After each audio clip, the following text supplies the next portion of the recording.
Les damos la bienvenida a este seminario, a esta mesa de encuentro entre algunos colegas de la Sociedad Iberoamericana de CRM, enfocados en el relacionamiento con clientes, al que denominamos retos, desafíos y oportunidades sobre la experiencia del cliente a partir de esta crisis COVID-19. Vamos a estar intercambiando con José Carlos Yamagoshi de Perú, Marta Lucía Restrepo de Colombia, con Hugo Bruneta de Argentina y yo, quien les habla, Gabriel Budiño de Uruguay. Para comenzar le damos la palabra a Hugo. Adelante, Hugo, por favor. Somos todos cofundadores de la Sociedad Iberoamericana de CRM, faltan por supuesto muchos más amigos y colegas, pero bueno, pero queríamos empezar a darles algo y empezar a transmitir un poco cómo vemos el panorama desde el punto de vista, obviamente, desde la experiencia del cliente, desde la gestión de las relaciones con el cliente y en definitiva del marketing personalizado one-to-one. Este aparato lo que hace es conectarse a su celular y mediante una plataforma que tiene de algún material muy sensible, como algunas silicones o algo parecido, uno puede transmitir un beso a distancia. Entonces, cuando yo estaba mostrando esta imagen de esto que sí existe, por supuesto que no es una ficción, la gente hace 3 o 4 veces lo miraba como algo que, ¿para qué lo querría, no? Y yo estaba pensando esta mañana cuando preparaba la charla, no sé si ahora lo querrían o no, pero digo, tomó otra connotación, o sea, hasta la experiencia del beso tomó otra connotación. ¿Cuántos de nosotros querríamos, aunque sea abrazar a algún ser querido? Eh, no es una relación nada más que de pareja, ¿no? Darle un abrazo a un padre que no lo podemos ver porque es un grupo de riesgo, o algún amigo. Nosotros, bueno, en Argentina, por ejemplo, y en Uruguay también, nos saludamos con bastante acercamiento físico, inclusive entre hombres. Los que han estado en Argentina y Uruguay saben que entre hombres nos saludamos inclusive con un beso. Entonces, todo eso hace que haya cambiado la experiencia no solamente del cliente, sino que haya cambiado la experiencia de la persona en general. Entonces, como ustedes saben, las experiencias están formadas por las expectativas y la gran pregunta que nos hacemos hoy, ¿cuáles van a ser las expectativas que se están formando? ¿Cuáles son las expectativas que se están formando? ¿Qué esperamos que pase para cuando todo esto termine? Que por supuesto yo no tengo dudas y creo que nadie la tiene, que va a terminar y nos va a dejar una marca en el corazón, algunos más profundas que otras, pero ¿cuáles van a ser nuestras expectativas? ¿No? Y lo que yo noto hoy, por ejemplo, es una super sensibilización en cuanto a lo que nos dicen, cómo nos lo dicen. Ustedes pueden observar en las redes sociales cómo la gente toma temperatura por algo que en otro momento hubiese sido algo gracioso. Yo mismo fui parte de un comentario que hice sobre algo que para mí era gracioso. Al 80% le pareció gracioso y el otro 20% quedó indignado, pensando que yo hablaba de otra cuestión en una época de enfermedades. Digo, no sé quién tiene razón ni me importa, pero estamos hablando de que la gente se ha sensibilizado mucho más de lo que lo estaba, y al terminar esta pandemia, no va a ser algo más, no va a ser algo que quede en el recuerdo, va a ser algo que nos va a cambiar la vida en los próximos años y la forma de ser y la forma de pensar. La mayoría supongo que nos vamos a volver un poco más tolerantes, porque después de lo que vivimos vamos a pensar que lo que se viene no es tan dramático, y otros estarán menos tolerantes porque, bueno, cada uno reaccionará de un modo diferente. Entonces, las expectativas que forman las experiencias van a ser diferentes. Nos estamos acostumbrando a utilizar medios de comunicación online, ¿sí? Las universidades están trabajando sobre clases online y programando clases online, y alguno que hace futurología por ahí dice, bueno, las clases presenciales probablemente no vuelvan a ser como antes y haya un mix, es muy probable, no lo sé, la compra de insumos a través de mercados electrónicos de compra, etcétera. Entonces, la experiencia del cliente, si bien no va a cambiar sustancialmente porque seguimos siendo personas, seres humanos, con costumbres arraigadas desde hace mucho, y no creo que 4, 5, 6, 7 meses, un año de una experiencia negativa nos cambie mucho, pero creo que sí las empresas van a tener que tomar en cuenta estas cuestiones para empezar a trabajar sobre lo que es la experiencia del cliente de una forma mucho más seria. Entonces, algo que es importante mencionar, que lo que más fideliza, por lo general, es quitar un dolor al consumidor, ¿no? Por encima de lo lindo, lo novedoso, lo inesperado, quitar dolores. Dolores no físicos, aunque sí podían ser los físicos también, ¿no? Uno ve las largas colas que puede haber en las calles para comprar algún insumo o alguna compra de víveres. Entonces, bueno, finalmente nos van a doler hasta las piernas. Pero yo no hablo de ese dolor, sino que hablo de un dolor emocional. Y las empresas de todos los tamaños, de todos los sectores de la economía, van a tener que estar muy, pero muy atentas a esta cuestión y empezar a entender que lo que antes podía ser una tontería, ahora ya no lo va a ser porque estamos mucho más sensibilizados. En definitiva, siempre yo particularmente, mi idea es que el precio es una variable importante, pero no es la principal, y creo que ahora todavía va a ser más marcada la diferencia. Algunos estarán pensando mientras yo digo esto, bueno, pero también vamos a tener menos plata. Sí, un tiempo, y eso creo que se va a acomodar, el mercado se va a ir acomodando porque es una cuestión del mundo entero, y creo que cuando le pasa algo al mundo entero se acomoda mucho más rápido que cuando le pasa a un país. Nos vamos a acostumbrar a las nuevas economías rápidamente, pero lo que no creo es que quedemos menos sensibles que antes y vamos a tener que trabajar en los dolores del cliente en cualquier parte del proceso de servicio. Entonces, expectativas, percepciones para formar la nueva experiencia, y creo que ahí está el secreto de todo esto que estamos viendo. Amazon, Google y otras plataformas lanzaron hace bastante tiempo un modo de comprar a través de un aparato, ¿no? En el que yo le hablo.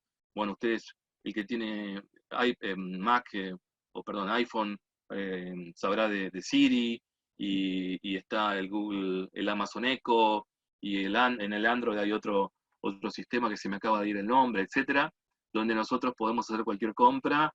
Podemos comprar víveres, podemos contratar un seguro, pagar la tarjeta de crédito, activar la alarma de la casa o de la oficina. Entonces eso hace que la experiencia hoy sea más omnicanal que nunca, ¿sí? Tenemos la cuestión presencial, que yo particularmente creo que eso nunca va a finalizar, porque somos seres humanos que nos gusta interactuar y ver y respirar y sentir el viento en la cara y emocionarnos, etc. Pero también hay una parte que probablemente se automatiza y vamos a tener que trabajar en esa experiencia desde otro punto de vista. Vamos a tener que tener presente que el tiempo para impactar al cliente va a ser mucho menor y que no hay forma de equivocarse. Cuando nos equivocamos, vamos a estar afuera mucho más rápido que en la actualidad. Todos los sectores se van a ver afectados, obviamente, de un modo u otro. Algunos dirán, bueno, pero el turismo mucho más. Yo no lo sé, pero trabajar en experiencias del cliente en todos los rubros creo que fue un gran negocio desde hace mucho tiempo, mucho antes que la pandemia, y sinceramente me parece que fue una cuestión que obviada por las empresas, ¿no? Como algo que podía esperar, y estoy seguro que ahora ya no puede esperar absolutamente más. Creo que no es tiempo de decir, tenemos que trabajar en la experiencia del cliente, es importante, no es importante, ya está, este va a ser un clic en las vidas personales, en las vidas sociales y en las vidas empresariales y como clientes y como consumidores, ¿sí? Entonces, más que nunca, voy a hacer un poco más corta mi charla por el tiempo que tuvimos que perder, más que nunca diferenciar entre lo que es servicio al cliente, de experiencia al cliente. El servicio al cliente siempre lo necesitamos, ¿sí? No podemos creer que saludar a un cliente por la mañana es experiencia al cliente, eso es servicio al cliente, y les diría que tiene que ver hasta también con los modales, ¿sí? Con cuestiones obvias. Servicio al cliente es entregar las cosas en tiempo y forma, que los productos funcionen como lo prometimos, una cantidad de cosas que son, hasta les diría, obvias para el cliente, pero no siempre para la marca o para el fabricante o para el proveedor de servicios. Entonces, diferenciar más que nunca servicio al cliente de experiencia del cliente. Entender que los clientes no son guiones, letras, números de clientes, números de pólizas, números de cuenta. Entender que los clientes tienen sentimientos, tienen necesidades, tienen problemas, tienen proyectos, tienen angustias, tienen felicidades, y nosotros no nos podemos sumar a darles un dolor más. Eso debería ser definitivo, entender esa cuestión. Y para pasarnos al modelo experiencial, como concepto así de cierre, y ya le paso la palabra a Gabriel, decir, el cliente me tiene a mí, ¿sí? ¿Cómo hago para que me siga prefiriendo? No pensar que el cliente es mío, el cliente me tiene a mí. ¿Cómo hago para que me siga prefiriendo? Bueno, y con este concepto final les quiero agradecer, aunque vamos a seguir conectados por si tienen preguntas al final. Y quienes necesiten la presentación, con todo gusto, la mía por lo menos, yo se las paso sin ningún problema. Así que bueno, Gabriel, te cedo la palabra y muchas gracias a todos por estar acá presentes. Lo primero, obviamente, es agradecer la oportunidad de estar acá compartiendo con ustedes.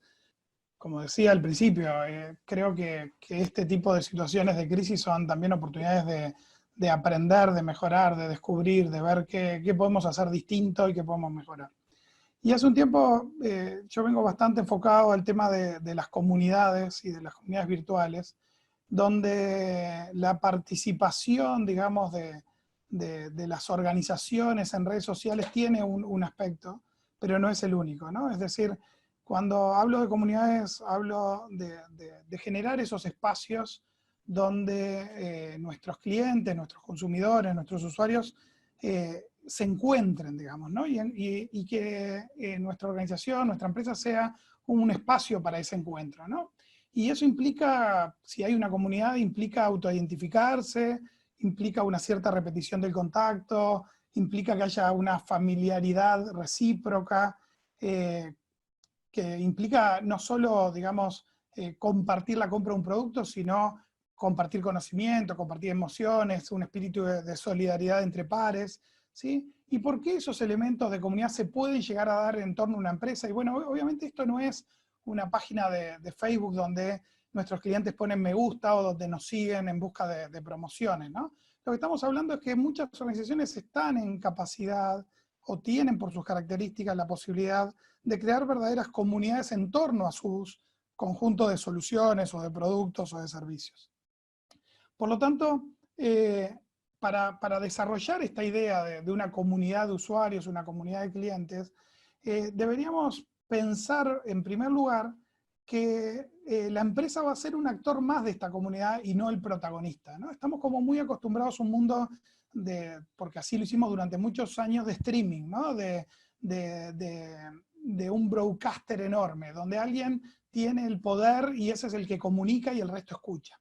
Y en realidad lo que ha dado vuelta a los medios sociales y la generalización de Internet es justamente esto de empoderar a los individuos de esa comunidad. Entonces, ¿cuál es la propuesta cuando hablamos de comunidades? La propuesta tiene que ver con escuchar, ¿no? Escuchar un poco más a nuestros clientes, no solo escuchar cuando nos dicen en forma directa cosas, sino cuando hablan entre ellos, ¿sí? Cuando crean sus propias canales de comunicación y canales de discusión en torno a nuestros productos o servicios, ¿no? Entonces, si en redes sociales la clave es la interacción, obviamente no va a alcanzar con ser leído, con ser escuchado y tratar de llegar a la vista de nuestros posibles clientes, sino también generar una capacidad de diálogo y una capacidad de escucha, ¿no? Lo que queremos hacer en esas comunidades de conjunto de personas que pueden estar interesadas en nuestros productos o servicios, o comunidades que están creadas en el entorno de nuestros productos y servicios o de nuestra categoría, va a ser escuchar para entender, para conocer, para interactuar y obviamente finalmente para hacer un aporte de valor, ¿no? Entonces, creernos que tenemos todas las respuestas, que somos nosotros y nuestra marca la que dice la verdad, cuando no aceptamos que nos cuestionen, cuando a las empresas no les gusta que sean cuestionadas en medios sociales, cuando no aprovechamos el conocimiento de esa comunidad y cuando no establecemos lazos los integrantes de esta comunidad, obviamente estamos en una situación de problema, estamos en una situación de no entender las nuevas reglas de juego, ¿sí? Entonces, ¿para qué entonces desarrollar esas comunidades en un entorno como estos de crisis? Y bueno, porque en realidad podemos pensar en otros abordajes de nuestros productos y servicios, y eso es como que la primera razón para encarar esto, es decir, encontrar en la comunidad cómo podemos hacer para agregar ese valor. Es decir, si nosotros vendíamos ofreciendo un servicio de una determinada manera o vendiendo un conjunto de productos, podemos escuchar a la comunidad para encontrar que en una situación de crisis sus necesidades pasan por otro lado y ver cómo podemos colaborar con esa comunidad, cómo podemos agregar valor de la manera que la comunidad lo necesita. Y la otra cosa que podemos hacer, y eso es un tema que es mucho más importante todavía, es ver cómo podemos soportar durante una época, durante un momento de crisis, cómo podemos darle soporte a esa comunidad para que sea la propia comunidad la que desarrolle las soluciones que necesita. Si nosotros somos articuladores de una buena comunidad de clientes, de prospectos, de seguidores de un segmento, de un tipo de servicios o de un tipo de productos, y somos dinamizadores de esas actividades en forma comunitaria para afrontar problemas nuevos, porque obviamente en situaciones de crisis lo que tenemos son nuevos problemas y las soluciones difícilmente vengan de la orgánica de una organización, a lo mejor lo que tenemos que hacer es apoyar a esa comunidad para que desarrolle sus propios vínculos, sus propias herramientas. Por lo tanto, vamos a tener que trabajar en reforzar los vínculos, en desarrollar empatía y cercanía, conocer realmente quiénes son y qué hacen estos integrantes de esta comunidad de clientes, y obviamente hacer llegar a propuestas de valor únicas para cada persona, ¿no? Eso sería nuestro óptimo. Y el otro elemento que es importante es que cuando uno logra desarrollar una comunidad de clientes, cuando uno logra ese conocimiento de clientes en profundidad, seguramente tenga una herramienta muy poderosa para cuando salgamos de la crisis. Porque obviamente una cuestión es cómo me preparé antes para una crisis, obviamente nadie se preparó para esta crisis, pero si desarrollamos comunidades podríamos haber estado preparados mejor para manejar cualquier tipo de crisis, principalmente las vinculadas a comunicación. Pero después estaba lo que venía hablando recién, que es durante una crisis cómo apoyarnos en esta comunidad para sostener a la comunidad y para desarrollar propuestas de valor nuevas con las necesidades que tiene esta comunidad en el momento de crisis. Pero también estas mismas comunidades son elementos fundamentales para cuando vayamos a salir de las crisis. Porque lo que es un hecho es que de esta crisis vamos a salir. Y ya quienes vivimos en el Río de la Plata lo vimos en el año 2002 de manera muy fuerte. Entonces, ¿qué hacían las empresas o qué hicieron las empresas después del 2002? Otra vez salir a captar clientes nuevos, y captar clientes nuevos con marketing tradicional del estilo, no los conozco, les ofrezco algo para que me conozcan y les ofrezco algo para encantarlos, enamorarlos y cautivarlos y hacerlos clientes. En cambio, cuando uno tiene una buena información de los clientes, y si tiene clientes que lo abandonaron en la crisis por problemas económicos, como los que van a estar surgiendo estos días en muchos de nuestros países, si tenemos esa información, una vez pasada la crisis, vamos a poder abordar a esos mismos clientes que durante un tiempo no nos compraron, que durante un tiempo no usaron nuestros servicios o nuestros productos, pero que nos conocen, que saben del valor que podemos aportar, y si lo vamos a buscar con la comunicación correcta, basados en ese conocimiento de comunidad de clientes, vamos a poder no solo salir nosotros más rápidos como empresa de la crisis, sino también ayudar a nuestros clientes a volver a los niveles de servicio y a los niveles de atención que tenían previo a esta crisis. Conclusión: preparar a nuestras empresas y pensar en desarrollo de comunidades que nos ayuden a afrontar este tipo de situaciones también en el futuro, porque si hay algo que estamos seguros es que estas situaciones de entorno cambiantes, de entornos VUCA, van a seguir ocurriendo. Bueno, prepararnos para eso desarrollando buenas comunidades de usuarios, de clientes, de consumidores, ¿sí? Con participación activa, con involucramiento real, con empatía. Aprovechar esas comunidades durante las crisis para hacer propuestas de valor acordes a las necesidades de nuestros clientes en ese momento, pero también para soportar o darle viabilidad a proyectos que surjan de las propias comunidades, porque eso desarrolla un vínculo fuerte con nuestros clientes. Y tercero, tomar toda esa información para salir a recuperar los clientes una vez que pasemos estas crisis. Ese es el enfoque que quería aportarle para esta reflexión, para estas ideas, y si bien voy a volver a eso después, seguramente a partir de alguna pregunta, quería pasarle la posta a Marta Lucía, que ahí Ahora sí, tenés micrófono, Marta, bienvenida. Gracias, Gabriel, y saludo a todos mis colegas y amigos de la Sociedad Iberoamericana de CRM. Particularmente quiero darle un enfoque a hipótesis, hacia el enfoque de la perspectiva de lo que podría llegar a suceder en este momento. Primero que todo, ¿de qué contexto venimos? 20 años que podemos recapitular han estado ilustrados con experiencias muy complejas, por ejemplo, el virus del oeste del Nilo, SARS, la gripe aviar, cólera, la fiebre porcina, el ébola, el Zika y ahora el COVID. Estas experiencias en distintos territorios nos permiten a nosotros hoy tener 3 activos de conocimiento a nivel de gestión: riesgos, aprendizajes y actuaciones. Estas actuaciones las podemos dividir en 2 líneas, desde el punto de vista de la política pública y desde el punto de vista empresarial.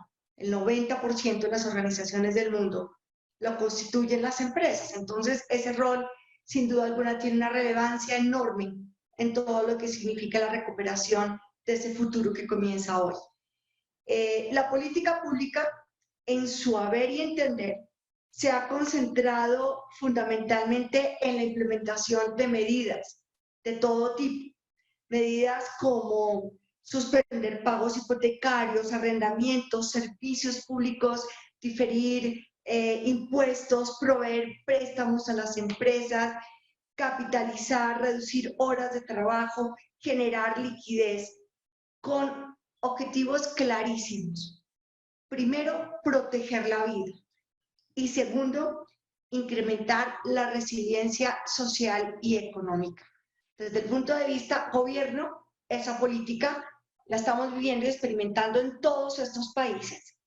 En más de 190 países del mundo estamos dentro de esta escuela y estos aprendizajes. Pero ¿qué pasa con las empresas? Postulo 3 hipótesis que obviamente derivan de que lo anterior funcione adecuadamente en los próximos 3 meses.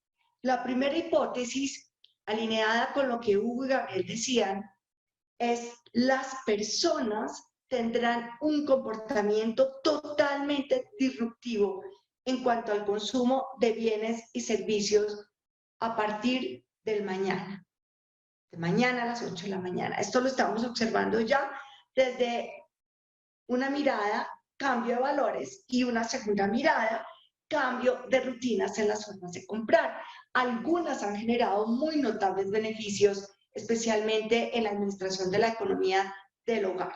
El cambio de valores nos lleva a ver un consumidor que pasa de la inmediatez a la previsión, que pasa de la anomia a la solidaridad y que pasa de un nivel de indiferencia total, egoísmo, hacia unidad y consideración en el otro. Esto obviamente va a afectar la manera como nos relacionamos con los productos y servicios. El segundo elemento para confirmar y argumentar esta hipótesis tiene que ver con el cambio de rutinas en la forma de comprar. Parece que aparece una nueva regla. Esa nueva regla tiene que ver enormemente con todos los escenarios y todas las plataformas virtuales, online, offline, como ustedes quieran determinarlo, pero es no al contacto físico. Esta nueva regla del juego nos lleva a nosotros a entender que el canal digital asume una importancia preponderante en el intercambio de bienes y servicios.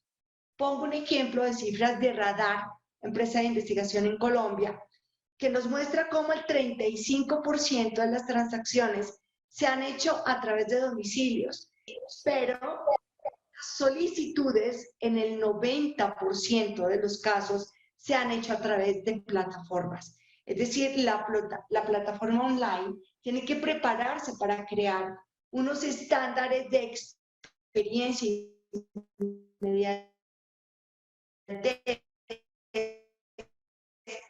autoservicio, ética, con la incorporación de la tecnología y de la ingeniería en la gestión del marketing. Profundizo más en ello, porque tenemos que entrar a mirar qué quiere y qué necesita el cliente para avanzar en ese enfoque. Segunda hipótesis. Esta segunda hipótesis tiene que ver con el alma del CRM, de nuestro modelo de gestión de clientes. Y la leo literal. La circulación de la información digital crea un nuevo modelo de comunicación para las marcas. Y esto adicionalmente tiene un componente supremamente ácido para lo que es la economía de América Latina, incluyendo, por supuesto, a México, y es el marketing social. Este marketing social implica un compromiso notable con nuestro gap de pobreza. Los retos que se plantean a las empresas, entonces, tienen que ver con pobreza y gap tecnológico. ¿Cómo vamos a solucionar ese tema si la nueva regla del juego es no me toques y no te toco? Segunda cosa, ¿cómo llevar esta transformación digital a la estructura social? Ya no es para la empresa. Necesitamos que en todos los espacios populares, en todas las estructuras económicas, donde entendemos estratos socioeconómicos, haya acceso y capacidad de uso en equidad de las condiciones tecnológicas. Y tercera cosa importante, que lo sabemos que ha sucedido, llevamos 25 años trabajando con mis colegas en este tema de la información y sabemos que muchas empresas no dieron oportunamente el salto hacia el escenario de la información y la administración de la misma. Tercera hipótesis, para redondear el tema, la asocio directamente con la empresa. Las empresas están entonces obligadas a asumir su propósito social, ya no solamente el propósito económico del resultado, el propósito que interesa al concepto de productividad económica. Tenemos que dar un especial alerta a lo que significa lo social y la responsabilidad en tres frentes: solidaridad con los más pobres, con nombre propio. Segunda cosa, sostenibilidad del modelo económico de las organizaciones que nacen y se gestan en América Latina.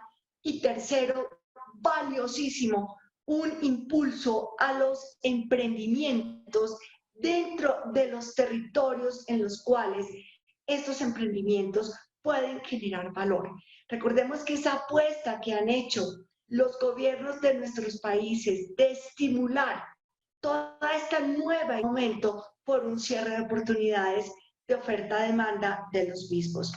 Concluyo diciendo simplemente que este es el momento para mirarse, no solamente las personas, como lo estamos haciendo en el silencio de las distintas cuarentenas de nuestros países, también al interior de las organizaciones y empresas que tienen que replantear su manera de conectar con esta nueva condición y esta nueva formulación de orden económico. Esos son los puntos que quería plantear, Gabriel. Muchas gracias. Cedo la palabra al siguiente. Gracias, Marta. Lucía, estaba José Carlos ya por ahí preparado para hacer su intervención. Yo quisiera un poco comencé con esta escena, que es creo que la escena de lo que tenemos vista digamos, a la vía pública, podemos hacer de vez en cuando para poder pensar que no estamos en una caja cerrada, ¿sí? Pero cuando hemos estado en esta cuarentena, también podemos percibir, incluso por los medios, que hay algunas cosas positivas, ¿no? Que, por ejemplo, en Lima, que ustedes saben, es la capital que tiene, la única que tiene mar en la costa, digamos, del oeste, han vuelto las aves a las playas, ¿sí? Quizás porque ya no están los humanos, no están los limeños. Es más, en la playa, una de las playas hemos visto delfines, lo cual era imposible a estas alturas. Y bueno, en el mundo, Venecia se ve cristalino el mar, ¿no? Eso es dentro de de esta crisis la parte positiva, ¿no? Pero también hay otros temas que nos hemos desacostumbrado o nos habíamos olvidado, ¿no? Por ejemplo, de jugar en casa con nuestra familia, de comer en casa, ¿sí? Eh, eventualmente de cocinar, de preparar nuestros propios alimentos, ¿sí? ¿Cómo no? Estudiar con teleeducación, eventualmente de vez en cuando, y quisiera hacer un poco más, pero ejercitarse en casa, y cómo no, el teletrabajo, hemos seguido dictando cursos continuamente, y mis alumnos que están conectados me podrán indicar que esta semana he tenido 4 tardes largas de 4 horas, ¿sí? Entonces, esas son las cosas, digamos, que nos ha dado la cuarentena, ¿sí? Sin embargo, quiero volver a China, donde ellos ya están en Wuhan, y he tomado por cortesía de Laureano Turienzo, una fotografía de las nuevas condiciones de Wuhan, la ciudad cero, digamos, ¿no?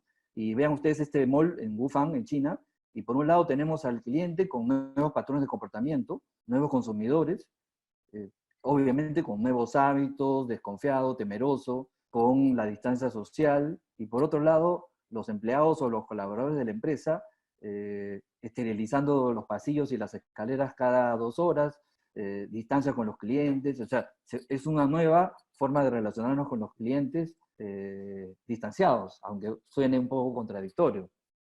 Y esto me lleva a pensar la necesidad de repensar el negocio, ¿sí?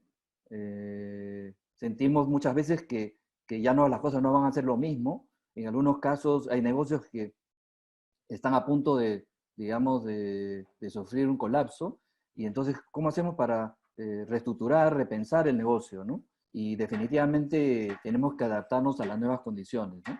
Y esto implica tanto temas financieros, que seguramente será lo principal, y en algunos gobiernos, como en el caso nuestro, esperamos un paquete importante de 12 puntos del PBI que ayude a las empresas menores de 10 personas fuertemente, pero también hay un tema operativo, ¿sí? Y comercial, indudablemente, ¿no? Y sobre este punto es que quisiera comentar la siguiente lámina, que tiene que ver con el go-to-market. Como saben, es la nueva denominación de cuando se le llaman al canal y a la promoción. Ahora que está de moda cambiar a las 4P, entonces hablamos de las 2 primeras P, serán la propuesta de valor, y las otras 2 P, el go-to-market, ¿sí? Canal y promoción. Y aquí cabe notar lo fundamental que van a ser los canales online para permitir bajar los costos de atención a los clientes, y esto va de la mano con este distanciamiento social y el ahorro de costos, fundamental. Entonces tenemos que estar preparados para eso, ¿sí? Otro punto importante es el trabajo en casa, ampliando todas las áreas funcionales posibles, es decir, ya no solamente las áreas eventualmente gerenciales o jefaturales, sino eventualmente todas, y esto implica interconexión remota con los sistemas transaccionales, eventualmente de RP, etcétera, trabajo en casa, etcétera. Entonces, cada vez se va a reestructurar de una manera distinta. Parafraseando los coworking, hablaremos de miles de coworking en las casas de cada uno, ¿sí? Otro punto importante también a tener en cuenta es, si me pregunto si los supermercados, que en la gran mayoría de países tienen preponderancia, en el Perú todavía no llega al 60%, pero la bodega de barrio quizás vuelvan a relanzarse, en el sentido de que están más cerca del consumidor, y por lo tanto van a poder hacer los deliveries, que en este momento son los que nos ayudan en mi casa, en nuestras casas, y porque están más cercas, y porque ya lo conoces, y porque ya no tienes que salir. Entonces si se quiere, una menor fricción, evitar esa fricción de salir, ¿sí? Por otro lado, también tenemos el uso, obviamente, y va de la mano con el tema de los canales online, el contact center, pero añadido todo el tema de delivery a domicilios, a mejores precios y facilidades. Y obviamente, si hablo de facilidades, seguramente el área de créditos y cobranzas tendrá que tomar nuevamente el impulso, porque el hecho de dar facilidades implica también una responsabilidad de lo que estamos entregando en el mercado, ¿sí? Por último, dos temas importantes en este tema de go-to-market, que es el sector turismo, ¿no? En todos nuestros países, el sector turismo quizás es el más quizás apabullado por estas medidas. Será seguramente repotenciar ya no el turismo de repente interregional, mundial, porque seguramente van a haber muchas más restricciones, sino repotenciar el turismo local, ¿sí? Y por otro lado, otro negocio también importante y sector serán los restaurantes, que, dicho sea de paso, tendrán que pasar un esquema de delivery o to go para poder justamente adaptarse a las nuevas condiciones, ¿sí? Quisiera tomar 3 minutos más, Gabriel, ¿sí?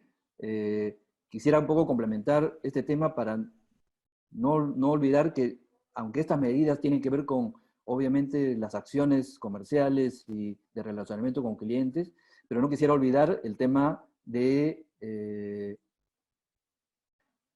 que es ese customer experience, que se hablaba de la experiencia del cliente. Yo quisiera notar que tenemos que pasar a hacer ahora más que nunca, una planificación emocional, ¿no? Es decir, que sea emocionalmente inteligente. ¿Y qué implica esta palabrita de emocionalmente inteligente? Y quisiera un poco tomar el ejemplo de la última película de los Avengers. Tenemos que poder sopesar el ritmo de las emociones, igual que en una película de Avengers, cuando vimos que pasamos de la tristeza, de la alegría, del entusiasmo, etc. Y tenemos que manejar en nuestra experiencia del cliente este ritmo de emociones, de tal manera de poderle brindar a ese cliente, con las nuevas condiciones que estamos hablando, otro tipo de emociones, otro tipo de experiencias, pero que definitivamente no perdamos esta relación con el cliente, ¿no? Porque finalmente es una puesta en escena cada día con el cliente, ¿sí? Y quisiera terminar diciendo, revisemos los momentos de verdad, revisemos los procesos de atención al cliente, para que sepamos dónde poner las IES, dónde queremos que haya una atención wow, para poder justamente desarrollar esa experiencia del cliente emocionalmente inteligente. Nada más, y esperemos que la finalización vaya bien. Gracias, Gabriel. Gracias, José Carlos. Creo que estamos, aunque no parezca, en condiciones de hacer alguna ronda de preguntas entre los participantes. Aquí Sergio pregunta, ¿cómo piensan que será el primer día de regreso del mundo post-pandemia?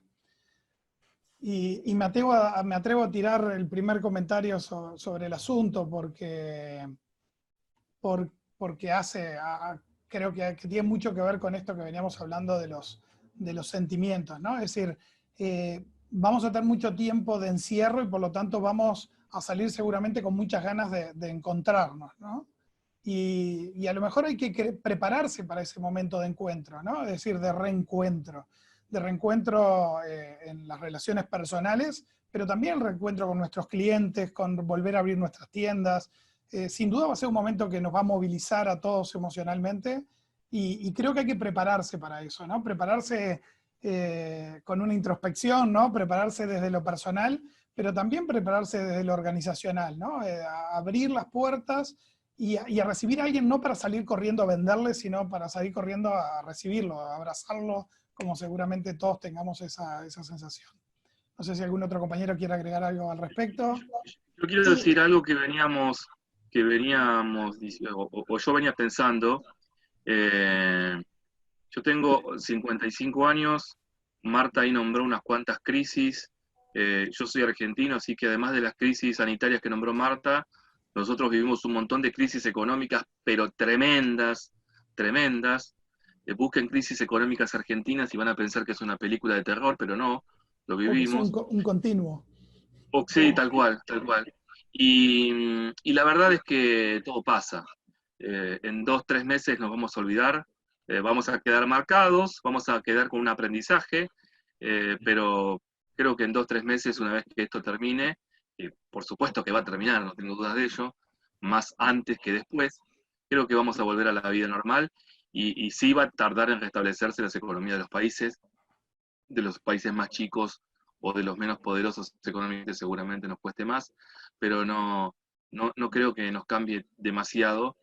Sí, en cuanto a sensibilizarnos, en cuanto a ser más exigentes, y creo que trabajar sobre la experiencia del cliente y sobre la emoción del cliente, como decía recién José Carlos, creo que va a ser el pequeño o el gran cambio que deje todo esto. Pero en cuanto a la parte social, me parece que no vamos a cambiar demasiado. Sí, yo solo Quisiera sumar a lo que dice Hugo un componente que tiene que ver, ¿me escuchan? Sí. Sí, sí. Y Sí, tiene que ver directamente con el uso de la tecnología. Esta etapa en la cual hemos tenido que recogernos y producir a través de la tecnología va a generar un gran cambio en el consumo, en las relaciones, en el teletrabajo. Y antes, toda esta cuarta revolución en este momento llegó para quedarse. Entonces lo sumaría también como un activo a capitalizar que va a demandar un entrenamiento muy profundo para todas las naciones que están involucradas. bien. Yo le quiero contestar a Oscar. Bien. Oscar Marcos pregunta, si queremos mejorar el servicio al cliente, debemos de mejorar a quien lo proporciona. ¿Qué piensan de ello? Servicio es personas, así que no hay duda, no es algo nuevo, es tan viejo como el comercio. Y por supuesto que cuando el servicio es malo, lo están brindando mal las personas. Lo que no quiere decir es que las que tenemos frente a nosotros son los responsables. Por lo general, son personas poco motivadas, poco capacitadas, poco comunicadas, se les comunicó muy poco qué se espera de ellos. O sea, yo creo que en un porcentaje muy pequeño la culpa es del que habla o interactúa con nosotros y siempre viene, por hablar de culpa, siempre viene un poco más de arriba. Pero obviamente que sí, servicios son personas y si estamos interactuando con un cajero automático en un banco y el cajero automático funciona mal, también fue programado por personas. Así que sí, siempre son personas, ¿no? José Carlos, ¿te animás a hacer algún Sí. aporte más? Principalmente contestando a Nancy, que Sí, plantea hasta dónde, es decir, hasta dónde saturar el cliente con publicaciones, por ejemplo, en Facebook, digamos, ¿no?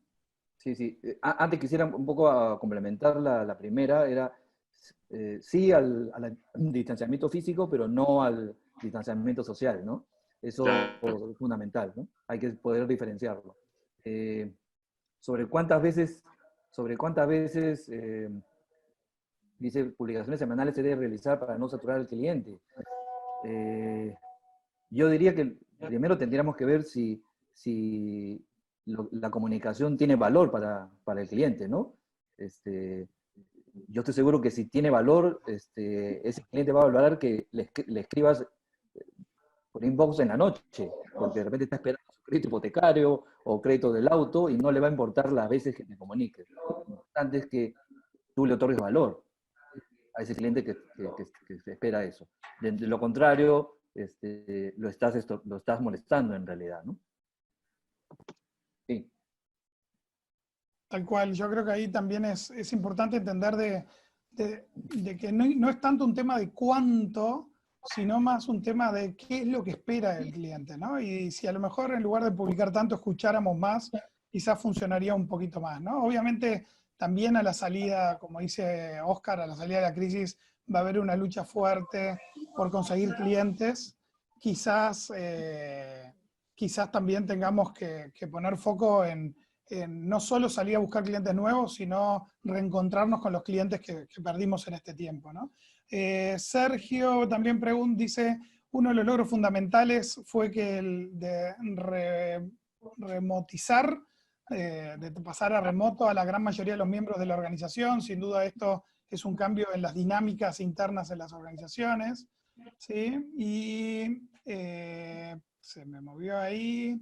¿Quiénes deberían seguir trabajando en esta modalidad, ¿no? Esa es una gran duda de bueno, cuando volvamos a la normalidad, ¿todos vamos a volver a trabajar físicamente en las empresas? ¿Algunos nos vamos a quedar trabajando remoto?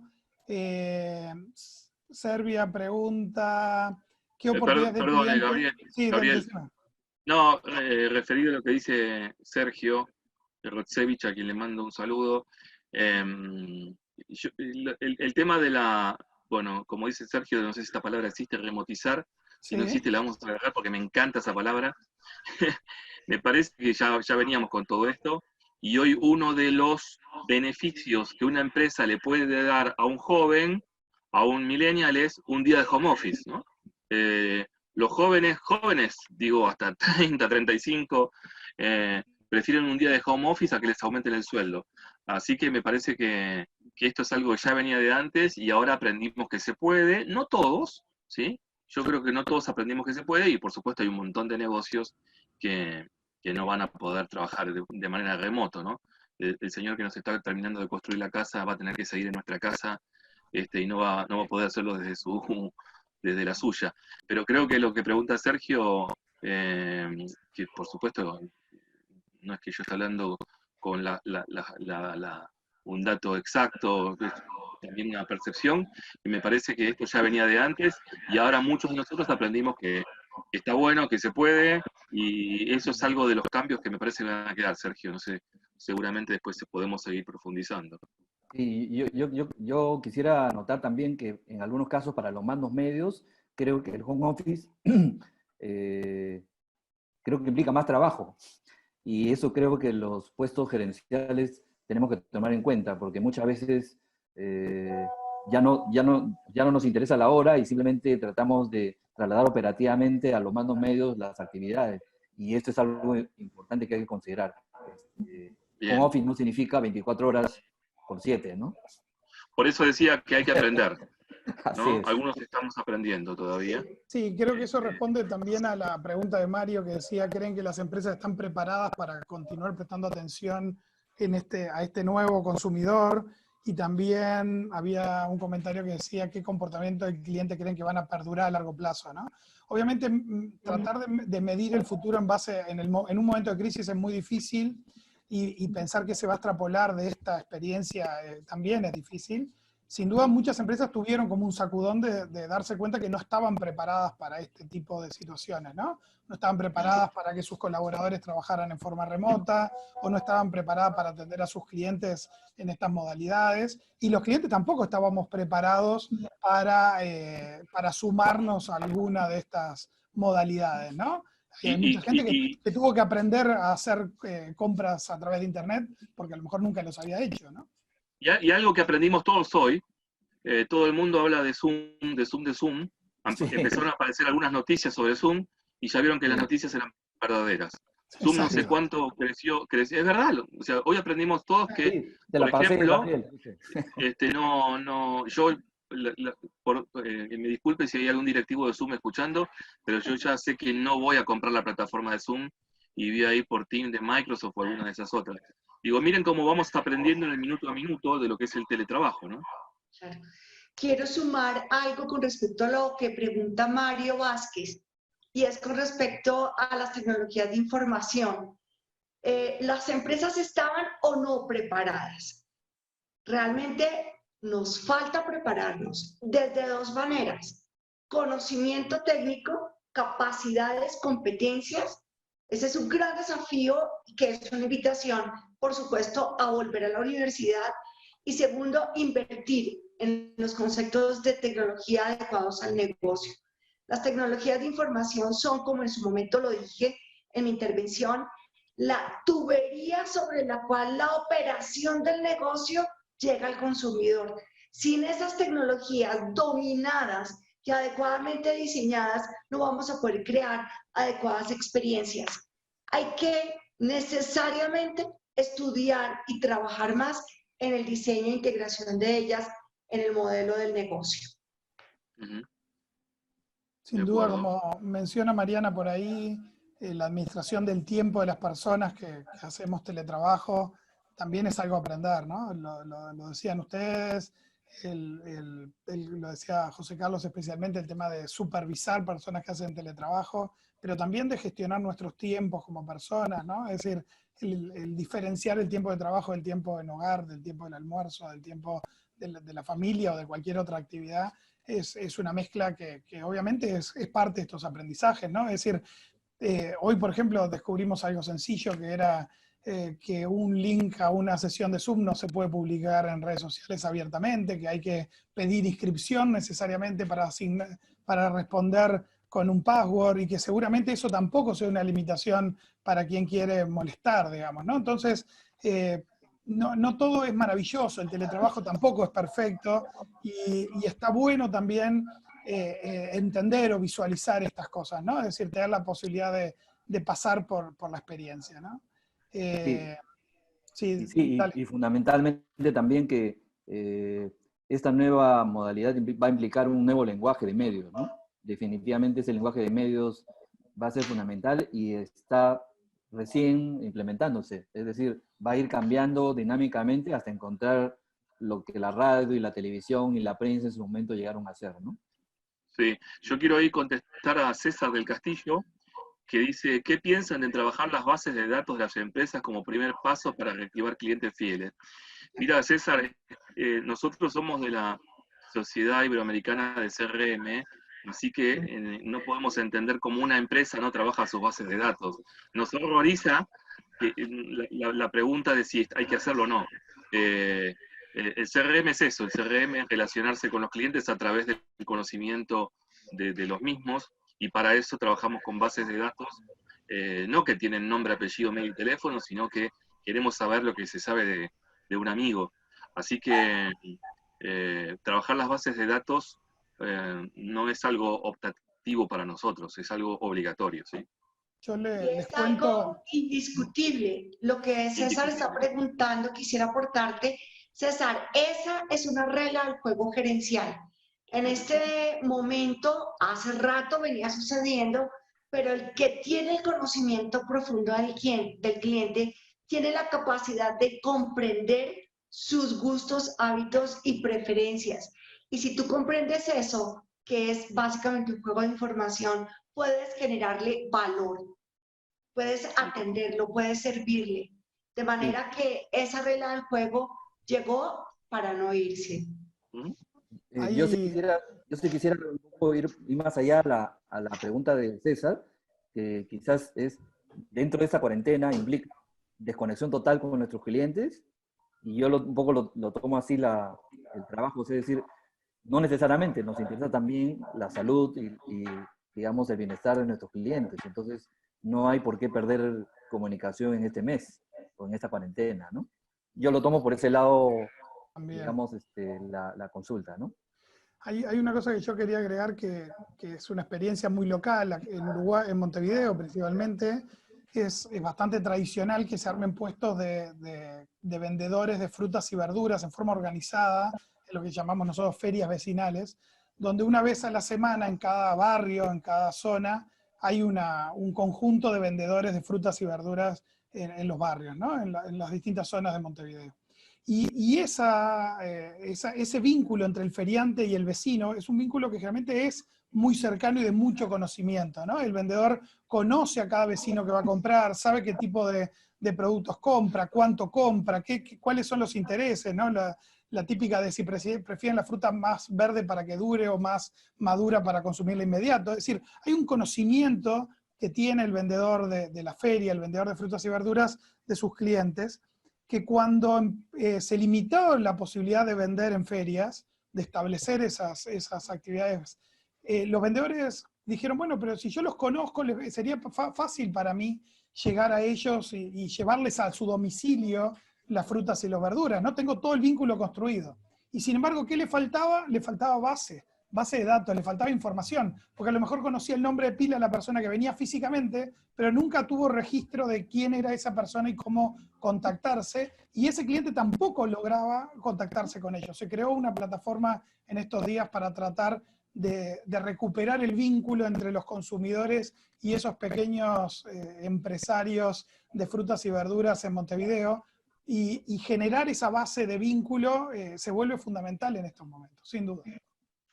Mariana Álvarez hace una pregunta que me parece preciosa y muy pertinente. ¿Creen que hay un cambio emocional en cuanto a la conciencia del consumidor? ¿Puede ser parte importante de la comunicación? Tocas el tema también de la crisis de los cuidados. Por supuesto que sí.